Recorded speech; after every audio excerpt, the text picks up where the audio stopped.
Okay, we're going to kind of segue into horizontal asymptotes today, and we have graphical examples, first of all, of horizontal asymptotes. And so just kind of look at the language of example 11. The curve can become asymptotic to a line. In that case, the limit as x approaches infinity is a value. And so in this example 11, and it's maybe hard to see down here at the print, but in this case, the limit as x approaches infinity of f of x equals, as x approaches infinity, what is being approached? What value is being approached here? 1. That would be a 1. Okay, it sounds right. Okay, now the limit as x approaches negative infinity of f of x is negative 1 in this case.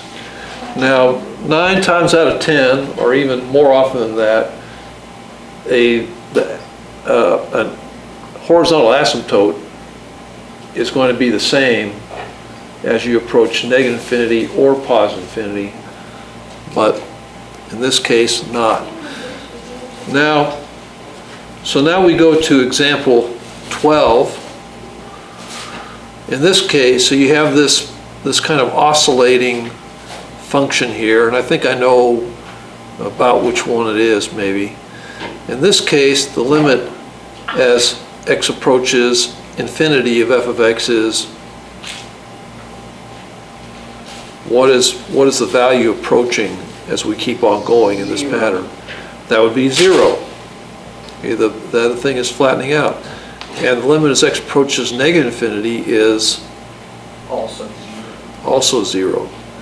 Now, one reason I wanted to kind of start with this example, with these examples, is, now, you remember about vertical asymptotes, right? And can a function be defined at a vertical asymptote? No, it cannot be. I mean, unless you make it a piecewise function and put a piece in there. So you could force it that way, but normally for a regular equation, not, because of division by 0. So what happens is a function is not going to, a mathematical function is not going to cross a vertical asymptote. But these examples here, okay, can the function actually cross a horizontal asymptote? Yeah, it can. And you see this here in example 12, don't you? Oh, yeah. So you can actually cross horizontal asymptotes. In this case, you're crossing this negative 1 asymptote here, right? Essentially. So just something to look out for. Next, let's go to our note card 4. And I briefly mentioned yesterday BETC, BOBO, BOTU. And so there's a little BETC, BOBO, BOTU, okay? Okay, because I have a song that goes something like this, okay? Horizontal asymptotes, limits to infinity. Horizontal asymptotes, limits to infinity. Horizontal asymptotes, limit to infinity. BETC, BOBO, BOTU will show you what to do. Okay, so BETC, BOBO, BOTU. Can you say it's like a tongue twister, right? Can you say BETC, BOBO, BOTU? Say BETC, BOBO. Very hand out there. BETC, BOBO, BOTU.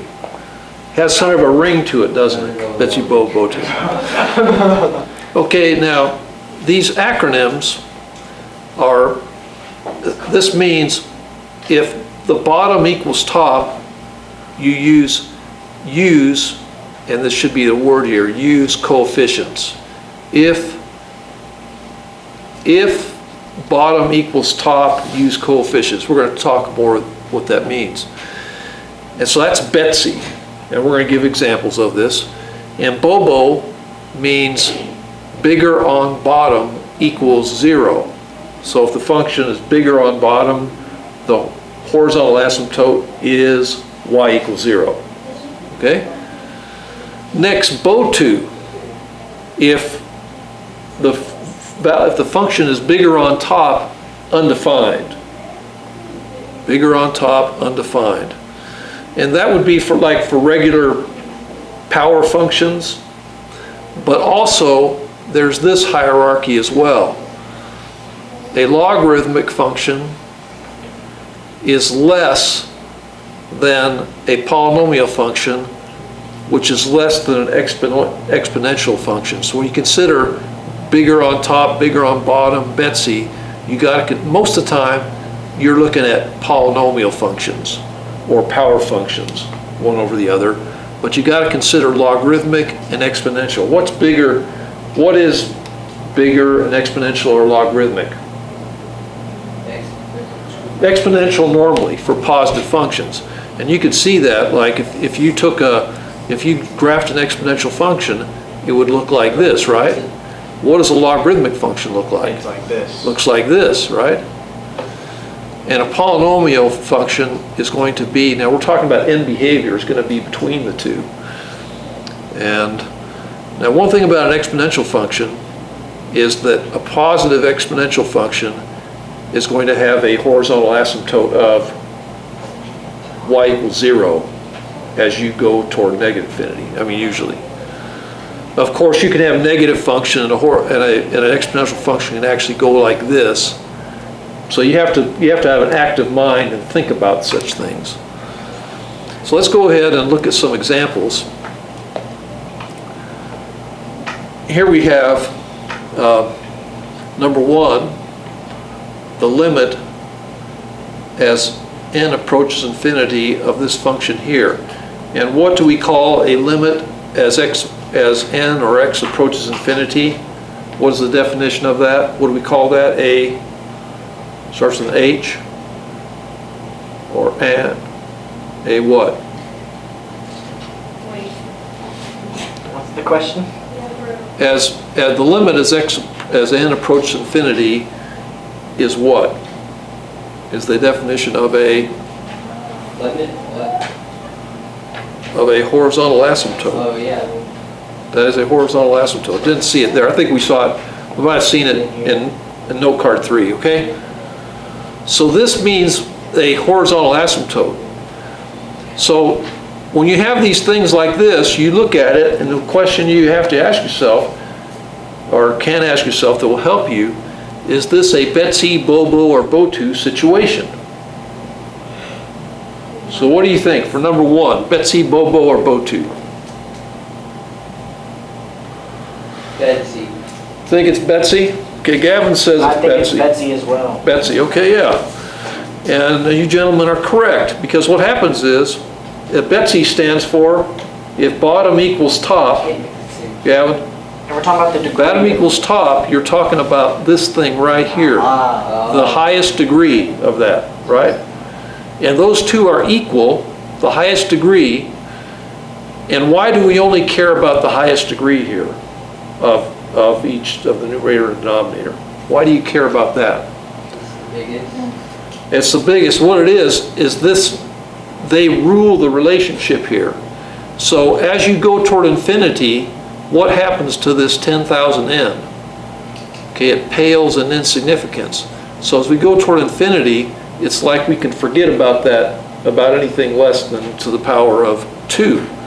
So then our answer to this is going to be equal to, this is for number 1, of course, it's going to be equal to the coefficients. So that's BETC, bottom equals top, you use coefficients. So what is the coefficient of n squared? 4. What is the coefficient of n squared down here? 1. What is the value of this horizontal asymptote? 4. So y equals 4. That's bonkers, Mr. G. Okay? Is it bonkers as in you understand it, or you think It's that's bonkers good? as in like it just blew my mind. Oh, it did? Okay. All right. Very good. Well, that's good sometimes. Okay, let's look at this one here. Number 2. Is this one, what's this going to be? BETC, BOBO, or BOTU? That's going to be BOBO. BOBO. So what is our answer here for this? Zeros. It is 0, yes. And lastly, for number 3, is the number 3 going to be BETC, BOBO, or BOTU? BOTU. BOTU. So we say limit is, D&E. limit, we'll say does not exist, yes. Does not exist. So here's an example of BETC, BOBO, and BOTU. And keep in mind that you can also see these things relative to logarithmic and exponential functions. So if we have something like, I'm just going to write another example here. Limit as x approaches infinity of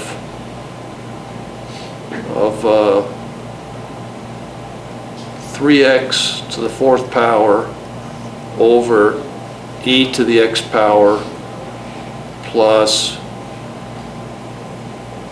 3x to the 3rd power.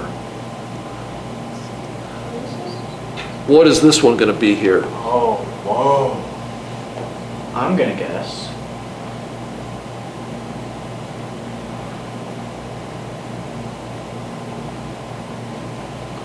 You're gonna guess what?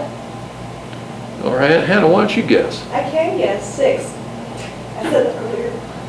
I don't know. 6? Sure. I don't see anything. I don't I see- think it's D&E. I think it's 6. Anybody else? That's what I was thinking. I don't even care if it's D. Okay, the answer to this one is 0. Oh, Oh, why? Okay, well, let's talk about why. Let's talk about why. Okay, we go look back here. What happens is, you see that logarithmic is less than polynomial is less than exponential. it's exponential. And so we have an exponential down here in the denominator. So this is going to be a bigger than bottom situation. So what happens is relative. Now, if we cross this out, what would we have? Then that D&E. Yeah, we would have D&E. We would have BOTU. Okay. So just things to keep in mind. And 9 times out of 10, we're going to be dealing, Gavin, with polynomials over polynomials. But in case logarithmic and exponentials slip in there, just be ready for them. Okay. Questions on those? All right. I hope you're finding some interest today. I'm hoping that Carson and Maddie will be following. Oh yeah, hey Carson! Hey, Carson. Carson don't watch. That's true, Carson never watches. Okay, Hi, well. Maddie. Yeah, Maddie has to watch it. Hi, Maddie. Maddie, you were missed. I hope you come back, Maddie. All right. Next one. Maddie, come back! This one here, if the graph of y equals ax plus b over x plus c has a horizontal asymptote, y equals 2, and a vertical asymptote, x equals -3, then a plus c equals. So this is an exercise that has you sort of put these things together. We've learned about horizontal and vertical asymptote. So just try this one. This is kind of throwing you into the deep end of the pool, but just try this one, and we'll go over this in a bit. I Okay? know it. How do you explain It is 0 or something. that or D&E? Okay, you got to find a plus c is what? Yeah. We'll go over it in a minute. I want to give you some time to work on it. Now, Aaron just wrote an answer down. I don't know if he got it right, and if he did get it right, I don't know how he got it. For me, it would take some work. I got Oh, it. in my head it seemed Would you easy. rather have sitting roll? So you got yours 5. That's what I got. 5, Yeah, okay. would you rather have sitting roll or anything? I don't think it's 5, but I could be wrong, so we'll talk about it in a minute. I want you to work on it some more, give you a chance to ruminate the mind. Okay, we'll do that later on, probably in about 5 minutes. 10 minutes or so. 10 minutes, Keep it everyone recording. won't have enough time to play with you. In my head, 3 5 minutes, makes so we sense. have Because C would be a 26 positive minutes to 3, play with you. and then, The A would have to be 2 since the degrees match. yeah. if they had a horizontal asymptote at y equals 2, it'd have to be 2 over 1. You could be right. That's what I was getting at. I'm sorry. If I had Can I have $100, Gavin? I probably All wouldn't singles? give it to you. All singles. Okay, For my birthday, my parents gave me $170 and one. Thank you. My car didn't want to run out of gas. okay.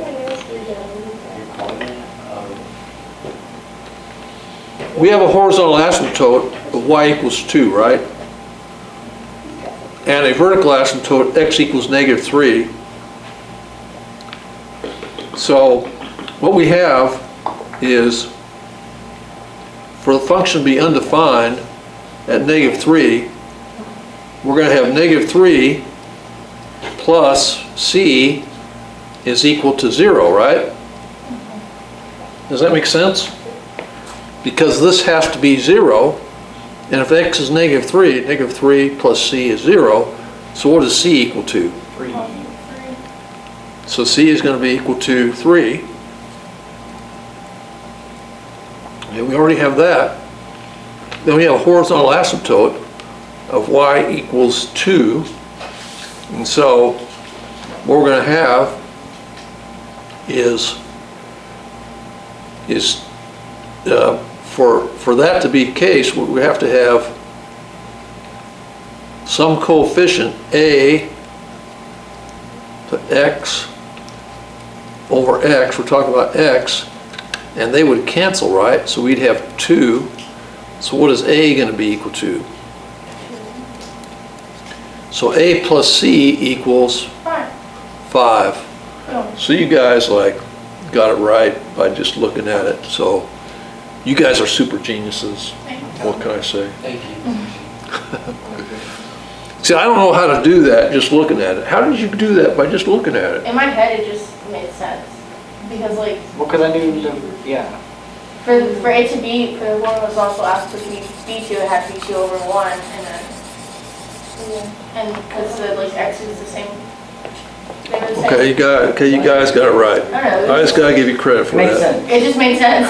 I can't explain it. That'd be fun. It reminds me of my son. What happened is that I was, Hannah, I remember my son was, I was teaching geometry a long time ago, and these 10th grade geometry students, they wouldn't be able to do easy problems and get them right. Like they were just simple, like Pythagorean theorem distance problems. They couldn't get them right. So I take the work home with me to my 8-year-old son, and I show him this. Okay, Joseph, can you figure this out? Yeah. And he just figured out every one of them, and he didn't know the Pythagorean theorem, but he had a judge and sense of distance to be able to get those multiple choice problems right. So there's something to that sometimes. Okay, next. This one here, 7. For x is greater than or equal to 0, the horizontal line y equals 2 is for the asymptote for the graph of the function f, which the statements below must be true.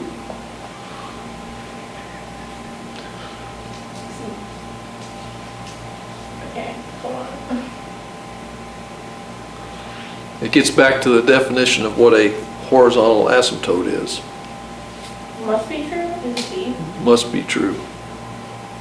Because if the limit approaches infinity, then Which one did you say? I said E, E? because it has to like approach infinity for it to be equal to 1/5. Okay, I'm gonna go with Kylie on this one. Now the thing about it is, because this is the definition of a horizontal asymptote, and so if it's the line y equals 2, that's what that is. Now, one thing that does happen is that this one right here, f of x does not equal 2 for all x is greater than. So this one here is a possibility, but what this one here is saying is what? This thing does not cross the horizontal asymptote. But we know that the function can possibly what? Touch or cross the horizontal asymptote. So that's why this one is wrong. So, all right, guys. Good job on this one. Does everybody understand why that's the case? No. Yeah, okay, good, good.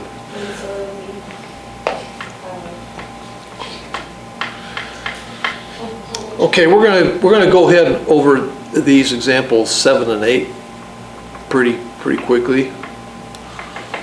So we have here for 7,